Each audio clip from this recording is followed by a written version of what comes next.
बिहार में हो रहे भूमि सर्वे के अब किस्से एक से बढ़कर एक सामने आ रहे हैं। सीतामढ़ी में भूमि सर्वे को विवाद के निपटारा करते हुए एक महिला सीओ और थाना प्रभारी में लपड़ थप्पड़ हो गया। थाना प्रभारी कुछ बोल दिया तो महिला सीओ ने उस पर थप्पड़ जड़ दिया। ये मामला बहुत हाई प्रोफाइल हो गया और अब सरकार तक भी पहुंचा है। सरकार जो है इस मामले को संज्ञान में ले ली है और अब जांच बिठा दी है। लेकिन इससे इतर पटना जिले में एक बड़ी कार्रवाई हुई है। कार्रवाई ऐसी कि सुनने के बाद से जो है बिहार भर के सीओ डर गए हैं, डीसीएलआर डर गए हैं। जो गलत दखल खारिज करिए थे ज़मीन के या दखल खारिज के मामलों को लंबित रखे थे, उन सीओ को अब जो है सांसें फूलने शुरू हो गए हैं। और पटना जिले के एक डीसीएलआर, महिला डीसीएलआर को सरकार ने निलंबित करने का अनुशंसा कर दिया है। मंत्री ने परमिशन दे दिया है, दिलीप जायसवाल ने, और ये भी कहा गया है कि इन पर जांच में इनको दोषी पाया गया है और इनको सस्पेंड करते हुए इन पर विभागीय कार्रवाई शुरू की जाए और इन पर एफआईआर भी दर्ज की जाए। जी नमस्कार, मैं हूं विपुल कुमार और आप देख रहे हैं सूर्य बिहार डिजिटल न्यूज। अब हम बिहार के तमाम रैयतों से, किसानों से, बिहार वासियों से और जो भी सूर्य बिहार चैनल को लगातार देखते हैं उनसे मेरा विनम्र अपील है कि अपना ये सूर्य बिहार चैनल 80,400 परिवारों का हो चुका है चैनल, लेकिन बिहार की आबादी 13 करोड़ है। हम 13 करोड़ बिहारी हैं। अब हम आपसे आग्रह ये करना चाहते हैं कि इस चैनल को लाखों की संख्या में आप पहुंचाएं। अगर हम समाज की लगातार बात कर रहे हैं, समाज की अच्छाई की बात कर रहे हैं, जो गलत हो रहा है उसके खिलाफ आवाज़ उठा रहे हैं, तो आपका भी हक बनता है इस संस्थान को, इस चैनल को और मेरा मदद करें। मदद के रूप में कोई आर्थिक सहायता नहीं मांग रहे हैं, नहीं आपको चैनल को सब्सक्राइब करने में कोई मेहनत लगेगा, लेकिन आपके एक छोटे से प्रयास से, आपके एक पॉजिटिव सोच से इस चैनल को बड़ा होने में मदद मिलेगा। अब खबर विस्तार से आपको बताने जा रहे हैं। भूमि सर्वे को लेकर जो किसानों में असमंजस की स्थिति है, कुछ लोग सोचते हैं कुछ नहीं होगा और अभी तक वो कागजात नहीं बनाए हैं और ना ही उनके परिवार के लोग इसको लेकर जरा सा भी चिंतित हैं। लेकिन इसी समाज में एक ऐसा तबका है जो इस भूमि सर्वे की अब चपेट में आ चुका है। खास करके बेतिया राज के जो जुड़े हुए जो रैयत थे, जो उसके ज़मीनों पर कई पुश्तों से कब्जा करके रखे हुए थे, अब उनकी ज़मीन को सरकार ने छीन लिया है और अब उनको नोटिस थमाया जा रहा है कि 60 दिनों के अंदर अपना जवाब दीजिए। अब उन पे जो है सामत आ गई है। अगर भूमि सर्वे की बात उनसे पूछेंगे आप, तब वो सच्चाई बताएंगे कि भूमि सर्वे कितना गंभीर मुद्दा है। अगर ज़रा सा भी आप चुप करेंगे तो फिर मुश्किल हो जाएगा। अगर आप कागजात नहीं बनाएंगे और आपकी ज़मीन पे मापी हो जाएगी, सरकार आपसे कागजात मांगेगी, तो आप 60 दिनों के अंदर कागजात नहीं देंगे।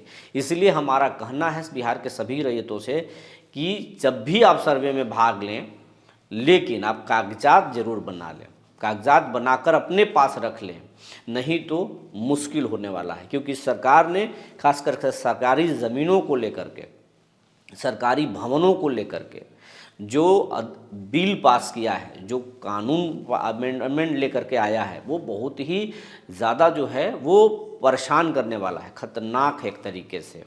वो आपका ज़मीन सीधे सीधे छीन लेगा अगर आप पेपर नहीं दिखाएंगे तो।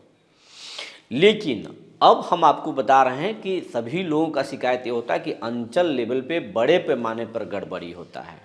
ये भूमि सर्वे किसानों के लिए तो परेशानी है, लेकिन बिहार भर के सीओ, डीसीएलआर और राजस्व कर्मचारी इसको एक अवसर के रूप में ले रहे हैं।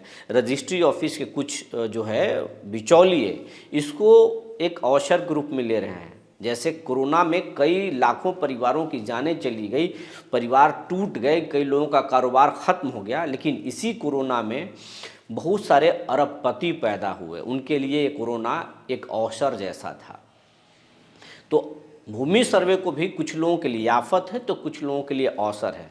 तो वैसे अवसर टटोलने वाले जितने भी भ्रष्ट अधिकारी हैं या कर्मचारी हैं, उन सब पर सरकार शिकंजा कसना शुरू कर दिया है। और अभी ताज़ा एक उदाहरण आपको बताने जा रहे हैं कि पटना ज़िले की जो डिप्टी कलेक्टर हैं, महिला डिप्टी कलेक्टर, DCLR जो थी उन पर जो है शिकायत, जनता ने शिकायत किया कि इनका ट्रांसफ़र हो चुका है और ट्रांसफ़र होने के बावजूद जो है वो प्रभार नहीं दिए हैं और बैक डेट में ज़मीनों के दखल खारिज कर रही हैं और सरकारी ज़मीनों का दखल खारिज कर रही हैं और गड़बड़ हो रहा है। इस बात की जो है संज्ञान दिलीप जायसवाल को मिली, नीतीश कुमार तक भी ये मामला पहुंचा, गंभीरता से लिया गया, इसमें जांच के आदेश दिए गए और अपर मुख्य सचिव दीपक कुमार सिंह हैं इस विभाग के, उन्होंने पटना जिला के डीएम को इसमें आदेश दिया। डीएम ने एक बोर्ड बना करके जांच करवाया तो जांच में पाया कि इस हकीकत में महिला डिप्टी कलेक्टर के द्वारा DCLR के द्वारा तबादला के बाद भी बैक डेट में दखल खारिज किया गया था और ऐसे ऐसे ज़मीनों का दखल खारिज किया गया है जो सरकारी नेचर के भी हैं या गड़बड़ हैं, जिनका मालिकाना हक नहीं होना चाहिए था उनको भी मालिकाना हक दिया और जो हकीकत में मालिक थे उनके कागजातों को अभी भी पेंडिंग में रखा गया है। तो इसमें आरोप सही पाए गए। इसके बाद में निलंबन करने की कार्रवाई जो है की गई है। लेकिन हैरानी वाली बात है, लोग इस बात की चिंता कर रहे हैं कि सरकार डायरेक्ट निलंबित कर सकती थी, बर्खास्त कर सकती थी, सेवा मुक्त कर सकती थी, लेकिन आग्रह किया है वित्त विभाग के अपर मुख्य सचिव ने डीएम को पत्र भेजकर कहा है कि इनको निलंबन करने की अनुशंसा की जाए।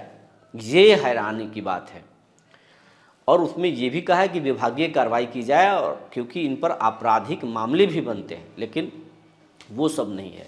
अब कहा जा रहा है कि जो अपर मुख्य सचिव जो हैं एक DCLR को सस्पेंड नहीं किए, आग्रह कर रहे हैं, तो इसके पीछे आप कहानी समझिए। कहा जा रहा है कि महिला बहुत हाई प्रोफाइल हैं और उनकी राजनीति में अच्छी रसूख है, इसीलिए विभाग के अपर मुख्य सचिव सिर्फ आग्रह करते नजर आए। तो ये भूमि सर्वे पर सरकार गंभीर हो गई है, चाहे वो कितना भी रसूखदार कोई क्यों न हो, अब उन पे शिकंजा कसना सरकार शुरू कर दिया है। और जब बिहार के प्रशासनिक अधिकारियों पर ही शिकंजा सरकार ने कसना शुरू कर दिया, उनको निलंबित करना शुरू कर दिया है, उन पर गाज गिराना शुरू कर दिया है, वेतन बंद करना शुरू किया है, निलंबित करना शुरू किया है, विभागीय कार्रवाई के लोगों पर चल रहा है, तो आप समझिए कि सरकार कितना संकल्पित है इस भूमि सर्वे को लेकर। अगर भूमि सर्वे को लेकर आप हल्के में हैं तो अपना जो है ये विचार दिमाग से निकाल दीजिए और भूमि सर्वे में लग जाइए, नहीं तो आप पर बहुत भारी पड़ने वाला है, बहुत मुश्किल होने वाला है। अगर आपके पास ज़मीन है तो उस ज़मीन का मालिकाना हक का पेपर आप खोज लीजिए, नहीं तो किसी भी वक्त जो है सरकार ऐलान कर देगी कि अब हम ज़मीन पर उतरने जा रहे हैं, ऑन द स्पॉट ज़मीन के मापी करेंगे और वहीं पर रैयत से कागज़ मांगेंगे और आप नहीं दे पाएंगे तो फिर बड़ा मुश्किल हो जाएगा। सरकारी नाम पर खाता खोला जाएगा और फिर आपको नोटिस दे करके ज़मीन के मालिकाना हक साबित करने के लिए कह दिया जाएगा, तो फिर आप मुश्किल में पड़ जाएंगे। तो इसलिए हमारा बिहार के रैयतों से यही कहना है कि आप अपने कागजात को जमा कीजिए। हालांकि सरकार इसमें कुछ गलतियां भी कर रही है कि उनको पेपर नहीं दे रही है, उस पर हम एक नया खबर बनाएंगे, क्योंकि सरकार अगर इसमें बेतिया राज के ज़मीन में भी जो गड़बड़ी की है उस पर भी हम एक लगातार स्टडी कर रहे हैं कि सरकार इस सर्वे में क्या क्या गड़बड़ी कर रही है, कैसे रैयतों को परेशान कर रही है, उस पर हम एक नया जो है खबर लेकर आएंगे। उसमें हमारी स्टडी चल रही है, लेकिन फ़िलहाल हम ये कहेंगे कि आपके पास आपकी जो तैयारी होनी चाहिए वो तैयारी कर लीजिए। सरकार अगर गलती करेगी तो सरकार को भी हम लोग रोकेंगे, झकझोरेंगे। जो जानकारी निकल कर आई थी हमने आपको बता दिया। तब तक के लिए धन्यवाद।